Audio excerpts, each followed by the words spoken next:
ನಮಸ್ಕಾರ ಸ್ನೇಹಿತರೆ, ನಿಮ್ಮೆಲ್ಲರಿಗೂ ಸ್ವಾಗತ ನಮ್ಮ ಪುಸ್ತಕದ ಲೋಕಕ್ಕೆ. ಅಜ್ಜಿಯ ಬಾಳು ಒಂದು ಉಸಿರಾಟದಂತಹ ಕಥೆ. ತಳಮಳ, ತ್ಯಾಗ, ನಿರಾಕೃತಿಯ ಹರಿವು. ಮನೆಯ ಹೊಣೆ ನಾನು ಹೊತ್ತ ನಂತರ ಅಜ್ಜಿ ಒಂದಷ್ಟು ದೂರವೇ ಇಟ್ಟುಕೊಂಡರು. ಮನೆಗೆ ಬರುವ ಯಾರಿಗೂ ಅವರ ಬದುಕಿನ ನೆರೆದ ನೋವಿದೆ ಅನ್ನಿಸಲ. ಅವರು ಅರೆಮರುಳಂತೆ ಮಾತನಾಡಿದರು, ಅವುಗಳು ಬದುಕಿನ ಸದ್ದು. ಮಕ್ಕಳು ನಗಿದರು. ಅವರ ಮಾತುಗಳಲ್ಲಿ ನಾನು ಅಜ್ಜಿ ಹೇಳಿದ ಕಥೆಗಳ ಛಾಯೆ ನೋಡುತ್ತೇನೆ. ಹೌದು, ಇವತ್ತು ನಾನು ಯಜಮಾನ, ಆದರೆ ಅಜ್ಜಿಯ ಕಥೆ ಮಾತ್ರ ನಮ್ಮ ಮನೆಯ ನಿಶ್ಶಬ್ದ ಧ್ವನಿ. ಕೇಳದವರಿಗೆ ಮೌನ, ಕೇಳುವವನು ಕಂಡುಕೊಳ್ಳುವ ನುಡಿಗಂಟು. ಅವನು ಭಾರಿ ತೊಣೆಯನಂತೆ ಎಂದು ಹೇಳಿ ನಗುವುದುಂಟು. ಅಂಥ ಪ್ರಸಂಗಗಳಲ್ಲಿ ನನ್ನ ಮಡದಿಗೆ ಮಕ್ಕಳ ಬಾಯಿಯನ್ನು ಕಟ್ಟುವುದೇ ಕಷ್ಟದ ಕೆಲಸವಾಗುತ್ತದೆ. ನೀವು ಅವರ ಹತ್ತಿರ ಹೋಗಬೇಡಿ. ಅವರಿಗೆ ಏನು ಕಾಣಿಸುತ್ತದೋ, ಏನು ಬಿಡುತ್ತದೋ, ನಿಮಗೆ ಯಾಕೆ ಅದೆಲ್ಲ? ಸುಳ್ಳು ಸುಳ್ಳೇ ಹೇಳುತ್ತಾರಮ್ಮ ಅವರು, ಸುಮ್ಮನಾಗಿ ಎಂದೆನಲ್ಲ ಎಂದು ಗದರಿಸಿ ಅವನ್ನು ಕಳುಹಿಸಿಕೊಡುವ ಪಾಡು ಬರುತ್ತದೆ. ನನ್ನ ಮಕ್ಕಳು ಕೂಡ ಅವರಿಗೆ ಹುಚ್ಚೆಂದೇ ತಿಳಿದುಕೊಂಡಿದ್ದರೆ ನಾನು ಏನೂ ಮಾಡುವ ಹಾಗಿಲ್ಲ. ಅದು ಮಾತ್ರ ನನ್ನ ಮನಸ್ಸನ್ನು ತುಂಬ ನೋಯಿಸುತ್ತದೆ. ಅವರಲ್ಲಿದ್ದ ಮಾನಸಿಕ ಲೋಕದ ಆಳತೆ ಹೊರಗಿನವರಿಗೆ ಕೇವಲ ವಿಚಿತ್ರವಾಗಿ ಮಾತ್ರ ಕಾಣುತ್ತಿತ್ತು. ಅವರ ಋಣಾನುಬಂಧ ಅಷ್ಟು ಬಿಗುವಾದುದರಿಂದ ಇಂಥ ಸ್ಥಿತಿಯಲ್ಲಿ ನಾನೊಮ್ಮೆ ಅವರ ಜತೆಯಲ್ಲಿ ಅಶ್ವತ್ಥದ ಕಟ್ಟೆಯಲ್ಲಿ ಕುಳಿತಿದ್ದೆ. ಅವರು ನನ್ನ ಕಡೆ ದೃಷ್ಟಿ ಹರಿಸದೆ ಏನೇನೋ ತಮ್ಮಷ್ಟಕ್ಕೆ ಗೊಣಗುತ್ತಿದ್ದರು. ಅವರ ದೇಹ ಇಲ್ಲಿ ಇದ್ದರೂ ಮನಸ್ಸು ಮಾತ್ರ ಎಷ್ಟು ದೂರದಲ್ಲೋ ಅಲಿಯುತ್ತಿದ್ದಂತೆ ಕಾಣಿಸಿತು. ಅದನ್ನು ಕಂಡಾಗ ನನಗೆ ಇಷ್ಟು ಪ್ರಾಯವಾಗುವ ತನಕ ಯಾರೂ ಬದುಕಿರಬಾರದಪ್ಪ ಎಂಬ ಯೋಚನೆ ಬಂತು.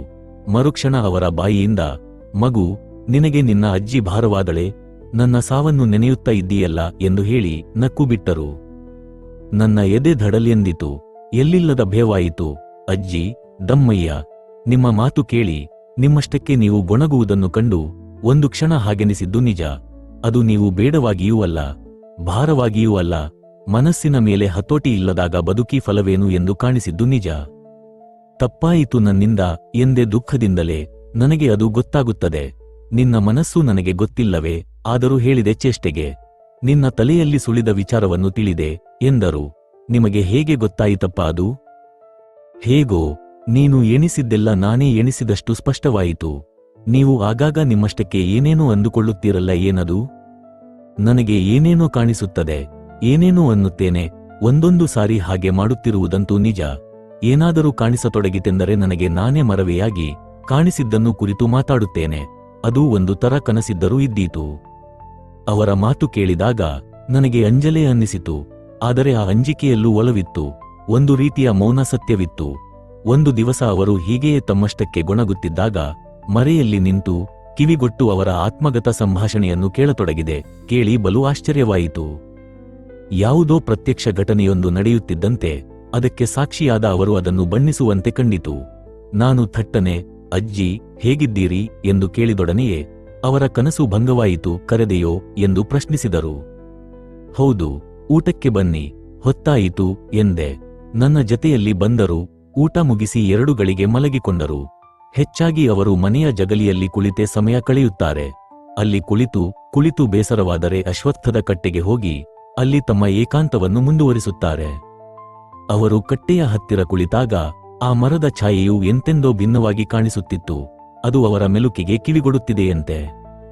ಕಟ್ಟೆಯಲ್ಲಿ ಅವರು ನನಗೆ ಹೇಳಿದ ಹಲವಾರು ಕನಸಿನ ಕಥೆಗಳನ್ನು ಸ್ಮರಿಸಿಕೊಂಡೆನಾದರೆ ನಾನು ಓದಿದ, ಇಲ್ಲವೇ ಇತರರಿಂದ ಕೇಳಿದ ಕಥೆ ಅಥವಾ ಪುರಾಣಗಳು ಹೇಳುವ ಅವೆಲ್ಲ ಕಥೆಗಳಿಗಿಂತಲೂ ಸ್ವಾರಸ್ಯವಾಗಿ ಕಾಣಿಸುತ್ತವೆ. ಮಾತ್ರವಲ್ಲ, ಇವು ಹೇಳುವ ಸತ್ಯವನ್ನು ಅವು ಹೇಳುವುದಿಲ್ಲ ಎಂದೆನಿಸುತ್ತದೆ. ಅವರು ನೆನೆಸಿದ ಕನಸುಗಳು ಕಾಲದ ಚಪ್ಪರದೊಳಗಿನ ಪಟಗಳಂತಿದ್ದವು. ಜೀವನದ ಪಾಠ, ನೋವಿನ ಹಾಡು, ಮೌನದ ಮಾತು. 80 ದಾಟಿರಬೇಕು ನಮ್ಮ ಅಜ್ಜಿಗೆ ವಯಸ್ಸು. ಸ್ನೇಹಿತರೆ, ಈ ವಿಡಿಯೋ ಇಲ್ಲಿಗೆ ಮುಗಿಯುತ್ತದೆ. ಈ ಕಥೆಯ ಅರ್ಥಪೂರ್ಣ ಅಂಶಗಳು ನಿಮ್ಮ ಮನಸ್ಸಿಗೆ ತಲುಪಿದೆಯೆಂದು ಆಶಿಸುತ್ತೇನೆ. ಮುಂದಿನ ಭಾಗದಲ್ಲಿ ಮತ್ತಷ್ಟು ರೋಮಾಂಚಕ ಅಂಶಗಳು ನಿಮ್ಮನ್ನು ಕಾಯುತ್ತಿವೆ. ನಮಗೆ ನಿಮ್ಮ ಬೆಂಬಲ. ಚಾನೆಲ್ ಸಬ್ಸ್ಕ್ರೈಬ್ ಮಾಡಿ, ಲೈಕ್ ಮಾಡಿ ಮತ್ತು ನಿಮ್ಮ ಪ್ರೀತಿಯ ಮೆಚ್ಚುಗೆಯನ್ನು ಕಾಮೆಂಟ್ ಮಾಡಿ. ಮತ್ತೊಂದು ಆಸಕ್ತಿದಾಯಕ ಭಾಗದಲ್ಲಿ ಮತ್ತೆ ಭೇಟಿಯಾಗೋಣ. ಧನ್ಯವಾದಗಳು.